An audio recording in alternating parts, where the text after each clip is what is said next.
ऋतुस्राव पर राज्यर समस्त कर्मजीवी महिला मिलिब दिने छुट्टी। स्वाधीनता दिवस अवसर में ए बड़ घोषणा करिसेंती उपमुख्यमंत्री प्रभाती परिड़ा।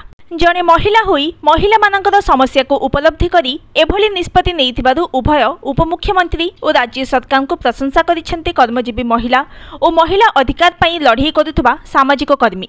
कर्मजीवी महिला को राज्य सरकार भेटी ऋतुस्राव पर मासकरे मिलिब दिनटीए छुट्टी। स्वाधीनता दिवस रे घोषणा कले उपमुख्यमंत्री प्रभाती परिड़ा। आज कटक रे 78तम स्वाधीनता दिवस पालन उत्सव रे मुख्य अतिथि भाव में जोगदेवा अवसर में उपमुख्यमंत्री प्रभाती परिड़ा यह घोषणा करी आहुरी मध्य कहिसेंती उभय सरकारी और घरोई क्षेत्र में कार्यरत समस्त महिला कर्मचारी एणिकी दिनटीए मासिक ऋतुस्राव जनित छुट्टी पाइबे। ऋतुस्राव दिन किंबा ता पर दिन जो दिन को सेमाने छुट्टी नेबाको बाछिबे से दिन तांको छुट्टी मिलिबो।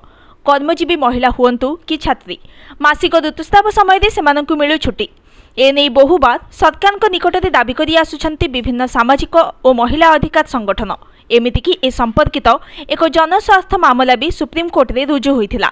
गत वर्ष फेब्रुआरी रे ता उपरे शुणाणी करी जदिओ ए आवेदन को सर्वोच्च न्यायालय खारज करथिले हेले एहा एक पॉलिसी मैटर होइथिबारु केंद्र सरकारଙ୍କର महिला और शिशु विकास विभाग निकट में आवेदन लगी पिटिशन को परामर्श भी देइथिले। तेबे महिला मानकर ए समस्या को गुरुत्व देई ओडिशा सरकार दिनटीए ऋतुस्राव जनित छुट्टी घोषणा करिबा परे महिला अधिकार पई लड़ाई करुथुबा अनेक सामाजिक कर्मी और कर्मजीवी महिला समस्ते स्वागत करिसेंती।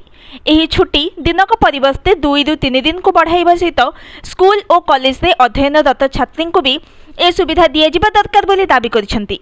कर्मजीवी महिला को मासिक ऋतुस्राव जनित छुट्टी घोषणा करिबारे ओडिशा प्रथम राज्य नुहे। 30 वर्ष तलू बिहार सरकार ए नियम लागू करथिबा बेले केरल सरकार भी एभली छुट्टी प्रदान करुछंती। एमिटिकी पंजाब सरकार सेठिकार छात्री माननको भी ए सुविधा देउछंती। Bureau report news today.